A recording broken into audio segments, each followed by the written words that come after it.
comment est-ce qu'on calculait au Moyen-Âge? Ça existe encore aujourd'hui. Ça fait cette taille-là. Ça rentre dans un cartable. Ouais, c'est une calculatrice, effectivement. Et ça fait 16. Et si je fais ça, ça fait 17. Très bien, vous avez compris comment ça fonctionne, on va pouvoir passer à la vitesse supérieure. 1236. 1232. Le tableau, je l'ai dit, date de 800 avant Jésus-Christ. Mais tenez-vous bien, la multiplication que je vais utiliser là, elle date de 1600 avant Jésus-Christ. Elle a été retrouvée sur un papyrus qui s'appelle le papyrus de Rhind. Et le papyrus de Rhind, qu'est-ce que c'est?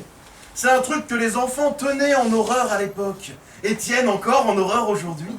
C'est ce qu'on appelle un manuel scolaire. Mais qu'est-ce qu'ils avaient en commun, tous ces gars-là? Ils comptaient en basse 20 parce qu'ils comptaient avec leurs doigts et leurs orteils.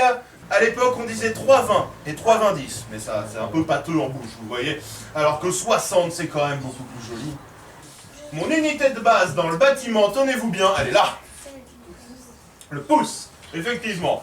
Et contrairement à ce que beaucoup croient, un pouce, ça se calcule pas comme ça. Un pouce, ça se calcule dans ce sens-là. Le pouce, on s'en sert encore aujourd'hui pour les roues de vélo, les écrans. Sinon, passez en Angleterre, ils connaissent pas le système métrique. Le pouce, ils continuent à l'utiliser partout. J'ai une corde. Et cette corde-là, elle a plusieurs noms.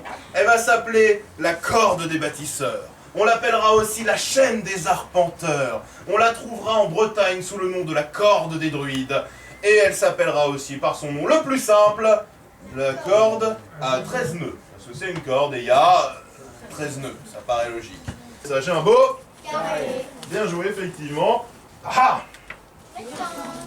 C'est un quoi ça? Rectangle. Eh bien pas du tout, parce qu'au Moyen-Âge, le rectangle, ça n'existe pas. Eh oui, 5-5-2 sert à faire des clochers. Là, je l'ai fait au pied, mais vous faites la même corde à la coudée. Vous avez le gabarit des 3/4 des clochers de France.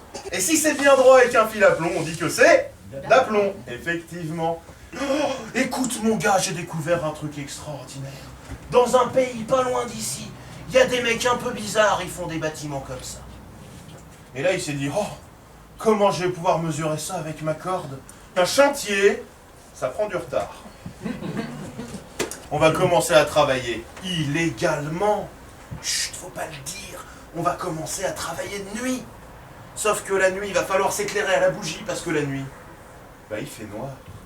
Et le fait de travailler illégalement dans le noir, à l'époque médiévale, ça a laissé un terme aujourd'hui, qu'on appelle le travail noir. C'est de là d'où ça vient.